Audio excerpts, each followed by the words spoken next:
नमस्कार प्यारे बच्चों, कैसे आप सभी। आपका एक बार फिर से स्वागत है हमारी इस वीडियो में। स्मार्ट कोचिंग इंस्टीट्यूट आज फिर आपके लिए लेकर आया है एक बहुत ही बढ़िया वीडियो। इस वीडियो में हम बात करने जा रहे हैं क्लास 12 के टर्म 2 के चैप्टर 10 की। चैप्टर 10 जो आपके एग्जाम में आने वाला है। चैप्टर का नाम है उपनिवेशवाद और देहात। तो चलिए बच्चों, फटाफट से तैयार कर लेते हैं इनके सारे क्वेश्चंस और देख लेते हैं कि किस तरह के क्वेश्चंस लेकर आए गए हैं। पहला क्वेश्चन आपका यह है कि कंपनी राजस्व मांग को स्थायी रूप से निर्धारित करने में किन लाभों की अपेक्षा कर रही थी। तो बच्चों, ब्रिटिश अधिकारियों को लगता था कि राजस्व मांग को स्थायी रूप से निर्धारित कर देने से कई प्रकार के लाभ प्राप्त होंगे। ब्रिटिश अधिकारियों को लगता था कि ईस्ट इंडिया राजस्व मांग को स्थायी रूप से निर्धारित कर देने से निम्नलिखित लाभ मिलने वाले हैं, जिसमें से पहला लाभ था बंगाल की अर्थव्यवस्था में काफ़ी ज़्यादा सुधार आएगा। बार बार पड़ने वाले जो अकाल थे उससे मुक्ति मिल सकती थी। किसानों की स्थिति में सुधार आएगा, खेती की पैदावार को बढ़ाया जा सकेगा और कंपनी को नियमित रूप से राजस्व की प्राप्ति होती रहेगी। ये सभी चीज़ें कंपनी को लग रही थी। कंपनी को ऐसा लग रहा था कि राजस्व की ऊंची मांग के कारण किसानों पर उसे चुकाने की जिम्मेदारी आएगी, तो खेतों में और अधिक मेहनत करेंगे, जिससे उनकी आय में वृद्धि होगी और उनके जीवन स्तर में सुधार के साथ साथ कंपनी के राजस्व की भी पूर्ति होती रहेगी। साथ ही साथ उद्यमकर्ता भी अपने निवेश से एक निश्चित लाभ प्राप्त कर सकेंगे और इन सब से एक ऐसे वर्ग का जन्म होगा जिसके पास पूंजी और उद्यम दोनों होंगे। अधिकारियों को पूरी उम्मीद थी कि ब्रिटिश शासन से पालन पोषण और प्रोत्साहन पाकर ये जो नया वर्ग बनेगा वो कंपनी के प्रति वफादार बना रहेंगे। फटाफट से सेकंड क्वेश्चन देख लेते हैं। राजस्व मांग की अदायगी में जमींदारों की असफलता के क्या कारण थे। तो जमींदारों की असफलता के यहाँ पर कई सारे कारण थे बच्चों। पहला कारण तो यही था कि प्रारंभिक मांगें बहुत ज़्यादा ऊंची थी। कंपनी के द्वारा जो राजस्व मांग निर्धारित की गई थी वो काफ़ी ज़्यादा अधिक थी, जिसे चुका पाने में किसान पूरी तरीके से असमर्थ थे।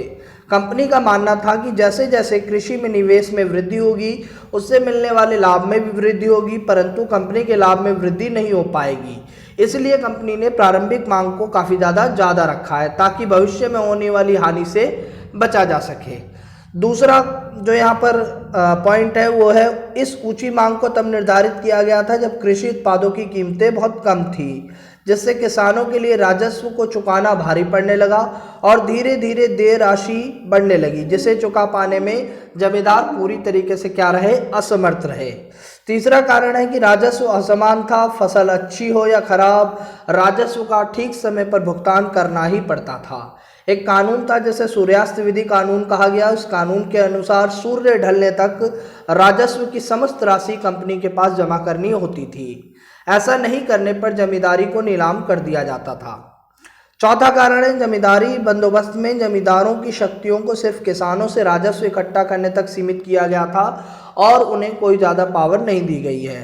पांचवा कारण है कभी कभी किसान जानबूझकर राजस्व को चुका पाने में देरी कर देते थे। ये किसान जोतदारों के प्रभाव में आकर ऐसा किया करते थे।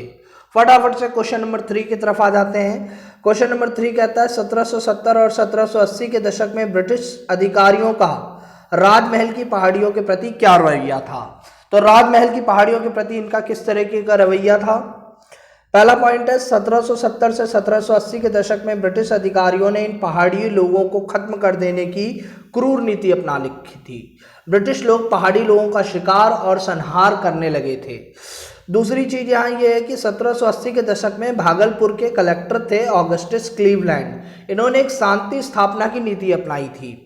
इस नीति के तहत पहाड़ी मुखियाओं को एक वार्षिक भत्ता दिया जाता था, साल में एक बार पेमेंट की जाती थी और बदले में उनसे कहा जाता था कि वह अपने आदमियों का चाल चलन ठीक रखें। ये जिम्मेदारी उन्हें लेनी थी। ब्रिटिश अधिकारियों ने पहाड़ी लोगों को कहा कि वह जंगलों को साफ करके खेती करें और एक स्थान पर स्थायी रूप से निवास करें, परंतु पहाड़ी लोगों ने ऐसा करने से क्या कर दिया, मना कर दिया। इसके लिए ब्रिटिश अधिकारी संथालों को इस भूमि में लेकर आए, जिन्होंने जंगल को साफ किया और एक स्थान पर स्थायी निवासी बनने के लिए तैयार रहे। ब्रिटिश अधिकारी पहाड़ी लोगों की जीवन शैली को पूरी तरीके से बदलना चाहते थे, जिसकी वजह से पहाड़ी लोगों के साथ ब्रिटिश सेना का हिंसक टकराव होता रहता था। पहाड़ी लोग ब्रिटिश अधिकारियों और सेना के साथ गुरिल्ला युद्ध करते रहते थे, जिनका दमन ब्रिटिश सरकार के द्वारा कर दिया जाता था। फटाफट से क्वेश्चन नंबर 5 की तरफ हम आ गए हैं। बुकानन के विवरण को पढ़ते समय हमें किस तरह की सावधानी बरतनी चाहिए, पूरी तरीके से डिटेल में लिखना है, विस्तार पूर्वक। बुकानन के विवरण को पढ़ते समय हमें निम्नलिखित सावधानियों को रखना चाहिए। हमें ये सारी बातें ध्यान में रखनी चाहिए। पहली चीज तो ये कि बुकानन ईस्ट इंडिया कंपनी का कर्मचारी था। उसने जो कुछ भी अपने विवरणों में लिखा था वो एक ब्रिटिश नजरिया था, जिसे भारत के संदर्भ में देखने से पहले हमें सोचना चाहिए कि यह तथ्य सही है या गलत है। उसकी यात्राएं केवल भूदृश्यों के प्यार और अज्ञात की खोज से ही प्रेरित नहीं थी, बल्कि वह नक्शा नवीसों, सर्वेक्षकों, पालकी उठाने वाले कुलियों आदि के दल के साथ यात्रा करता था और उसकी यात्रा का सारा खर्च ईस्ट इंडिया कंपनी को उठाना पड़ता था। बुकानन को यह साफ साफ बताया गया था कि उसे क्या देखना है, क्या खोजना है और क्या लिखना है। वह जब भी अपने लोगों की फौज के साथ किसी गांव में जाता था तो उसे ईस्ट इंडिया कंपनी के एजेंट के रूप में ही देखा जाता था। जब कंपनी ने भारत में अपनी जड़ें मजबूत कर ली थी तब उसे भारत के बहुमूल्य प्राकृतिक संसाधनों पर कब्जा करके उसे मनचाहे तरीके से उपयोग करना था। इन्हीं संसाधनों की खोज के लिए बुकानन की नियुक्ति की गई थी। बुकानन के सभी आकलन और खोजों को कंपनी के फायदे के लिए थे। उनका भारत के इतिहास से किसी प्रकार का कोई संबंध नहीं था। प्यारे बच्चों, उम्मीद करता हूं कि आपको सारे क्वेश्चन समझ में आ रहे हो। क्वेश्चन नंबर 5 की तरफ हम आ गए हैं। इस्तुमरारी बंदोबस्त को बंगाल से बाहर विरले ही लागू किया गया, इस कथन का परीक्षण कीजिए। ऐसा करने के कई कारण थे। पहला कारण तो यह है कि 1810 के बाद कृषि उत्पादों की कीमतों में वृद्धि हुई, जिससे बंगाल के जमींदारों की आय में वृद्धि हुई। पर इस्तमरारी बंदोबस्त में राजस्व की मांग को स्थायी किया गया था और अब इस बढ़ी हुई मांग में ब्रिटिश सरकार जो थी, कंपनी जो थी, अपनी आय, इस बढ़ी हुई आय में अपना दावा नहीं कर सकती थी। इसीलिए उसने अन्य स्थानों पर इस बंदोबस्त को लागू नहीं किया।